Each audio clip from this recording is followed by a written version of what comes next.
రాజకీయాల్లో వారసత్వం ఒక బలం, అదే సమయంలో ఒక బాధ్యత కూడా. తండ్రులు దశాబ్దాలుగా సంపాదించిన రాజకీయ ప్రతిష్టను వారసులు మరింత పెంచుతారా లేక పార్టీకి భారంగా మారుతారా అన్నది వారి సమర్థతపైనే ఆధారపడి ఉంటుంది. అయితే కొన్ని రోజులుగా ప్రతిపక్ష వైసీపీకి వారసుల బెడద పట్టుకుంటుందట. ప్రస్తుతం వైసీపీ చుట్టూ జరుగుతోన్న రాజకీయ చర్చల్లో తమ్మినేని, సీదిరి, ముస్తఫా, జోగి రమేష్ కుటుంబాల పేర్లు పదే పదే వినిపిస్తున్నాయి. మరి ఈ పరిణామాలు పార్టీ ఇమేజ్ పై ఎంత ప్రభావం చూపుతున్నాయి? పుత్రోత్సాహం కోసం ఎదురు చూసిన తండ్రులకు రాజకీయంగా సన్ స్ట్రోక్ తగిలిందా? Watch the story.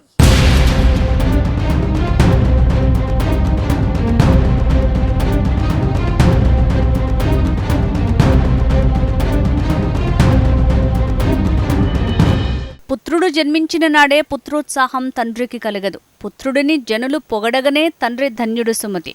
సుమతి శతకంలోని ఈ పద్యం కేవలం కుటుంబ జీవితానికే కాదు, రాజకీయాలకు కూడా అచ్చంగా సరిపోతుంది. కుమారుడు పుట్టినంత మాత్రాన తండ్రికి గర్వం రాదు. అతడు సమాజంలో పేరు తెచ్చుకున్నప్పుడే తండ్రి తలెత్తుకుని తిరుగుతాడు. రాజకీయాల్లోనూ ఇదే సూత్రం వర్తిస్తుంది. నాయకుల వారసులు పార్టీకి బలం చేకూర్చితేనే ఆ కుటుంబ రాజకీయ వారసత్వం సార్థకమవుతుంది. కానీ అదే వారసత్వం పార్టీకి ఇబ్బందిగా మారితే అది ప్రత్యర్థులకు ఆయుధంగా మారుతుంది. ఇటీవలి కాలంలో వైసీపీ చుట్టూ జరుగుతున్న రాజకీయ చర్చల్లో 4 కుటుంబాల పేర్లు పదే పదే వినిపిస్తున్నాయి. మాజీ స్పీకర్ తమ్మినేని సీతారాం కుటుంబం, మాజీ మంత్రి సీదిరి అప్పలరాజు కుటుంబం, మాజీ ఎమ్మెల్యే ముస్తఫా కుటుంబం, మాజీ మంత్రి జోగు రమేష్ కుటుంబం. ఈ 4 ఉదాహరణలను కలిపి కొందరు రాజకీయ విశ్లేషకులు వైసీపీకి సన్ స్ట్రోక్గా అభివర్ణిస్తున్నారు.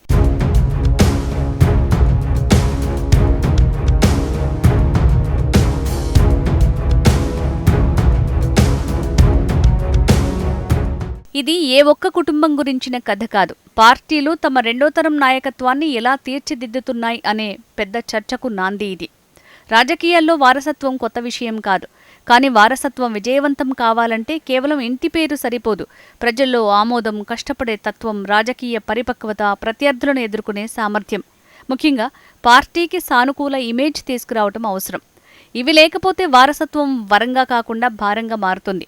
వైసీపీ అధికారంలో ఉన్న 5 ఏళ్లలో అనేక మంది నాయకులు తమ కుటుంబ సభ్యులను కూడా రాజకీయాల్లోకి తీసుకురావడానికి ప్రయత్నించారు.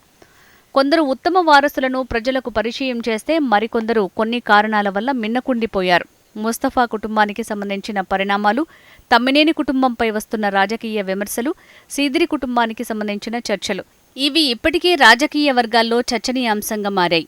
దీనికి తోడు మాజీ మంత్రి జోగి రమేష్ కుటుంబానికి సంబంధించిన వ్యవహారాలు కూడా ప్రత్యర్థుల రాజకీయ విమర్శలకు కేంద్ర బిందువుగా మారాయి. జోగి రమేష్ కుమారుడిపై నమోదైన కేసులు, భూ వ్యవహారాలకు సంబంధించిన ఆరోపణలు, అధికారంలో ఉన్న సమయంలో కుటుంబ సభ్యుల పాత్రపై వస్తున్న విమర్శలను అధికార కూటమి నేతలకు ఆరోపణాస్త్రాలుగా మారాయన్న చర్చ కూడా లేకపోలేదు.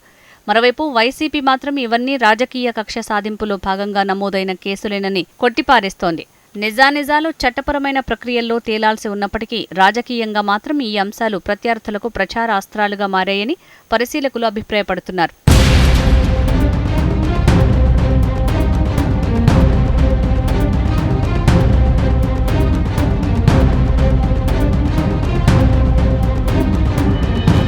ఈ 4 కుటుంబాల చుట్టూ జరుగుతున్న చర్చలతో వ్యక్తిగత రాజకీయాలు, పార్టీ రాజకీయాలపై ప్రభావం చూపుతున్నాయనే వాదనకు ఈ పరిణామాలు మరింత బలం చేకూరుస్తున్నాయన్న ప్రచారం లేకపోలేదు.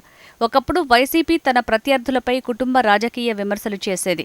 ఇప్పుడు అదే అంశంపై తామే సమాధానం చెప్పాల్సి వచ్చిందన్న చర్చ ఆ పార్టీలో విస్తృతంగా చర్చ జరుగుతోందట. రాజకీయాల్లో ప్రజలు ఇప్పుడు నాయకుడిని మాత్రమే చూడటం లేదు. ఆయన కుటుంబాన్ని, వారసులను, వారి ప్రవర్తనను, సోషల్ మీడియాలో వారి వైఖరిని కూడా పరిశీలిస్తున్నారు.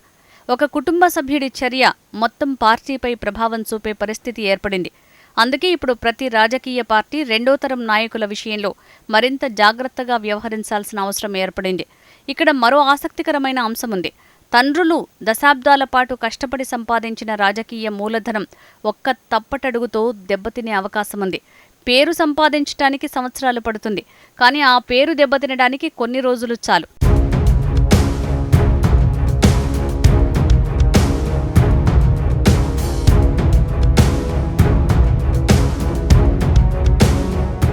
అయితే ఈ పరిస్థితిని కేవలం వైసీపీకే పరిమితం చేయలేం.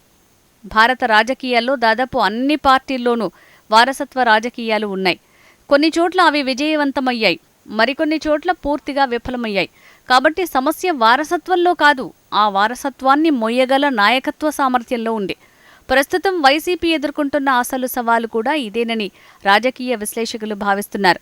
పార్టీ ప్రతిపక్షంలో ఉన్న సమయంలో ప్రతి నాయకుడు తన వ్యక్తిగత ఇమేజ్తో పాటు పార్టీ ఇమేజ్ని కూడా కాపాడాల్సిన బాధ్యత ఉంది. అలాంటి సమయంలో కుటుంబాలకు సంబంధించిన వివాదాలు ఎక్కువగా చర్చకు వస్తే పార్టీ అసలు రాజకీయ అజెండా వెనక్కి వెళ్లే ప్రమాదం ఉంటుంది. ఇది ప్రత్యర్థులకు రాజకీయంగా కలిసొస్తుంది. ఎందుకంటే ప్రజా సమస్యలపై కాకుండా నాయకుల కుటుంబాలపై చర్చ జరిగితే అధికార పక్షానికి సమాధానం చెప్పాల్సిన అవసరం తగ్గుతుంది. ప్రతిపక్షం మాత్రం తన సమయాన్ని వివరణలకే వెచ్చించాల్సి వస్తుంది. వైసీపీ ముందు ఇప్పుడు 2 మార్గాలున్నాయి. ఒకటి, ఈ చర్చలను రాజకీయ కుట్రగా కొట్టిపారేయటం. రెండోది, పార్టీ క్రమశిక్షణను మరింత బలోపేతం చేసి వ్యక్తుల కంటే సంస్థకు ప్రాధాన్యముందనే సంకేతాన్ని ఇవ్వటం. రెండో మార్గం ఎంచుకుంటేనే దీర్ఘకాలికంగా ప్రయోజనం ఉంటుందని రాజకీయ పరిశీలకులు సూచిస్తున్నారు.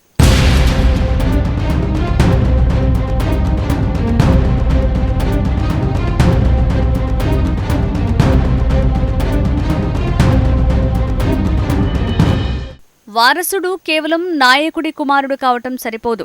పార్టీకి బలం కావాలి, ప్రజల ప్రశంసలు అందుకోవాలి. తండ్రి నిర్మించిన రాజకీయ ప్రతిష్టను మరింత పెంచాలి. లేకపోతే అదే వారసత్వం ప్రత్యర్థుల రాజకీయ ప్రచారానికి ఆయుధంగా మారుతుంది. అందుకే ప్రస్తుతం రాజకీయ వర్గాల్లో ఒక ప్రశ్న ఎక్కువగా వినిపిస్తోంది. వారసుడు వరమా లేక భారమా? ఈ ప్రశ్నకు సమాధానం చెప్పాల్సింది కాలమే.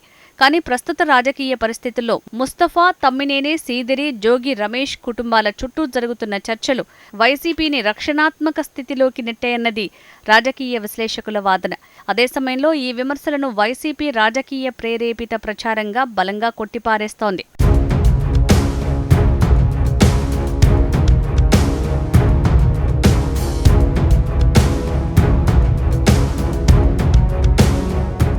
అంతిమంగా రాజకీయాల్లో నిలిచేది ఇంటి పేరు కాదు, ప్రజల విశ్వాసం. వారసత్వం కాదు, పనితీరు. పుట్టుక కాదు, ప్రజామోదం.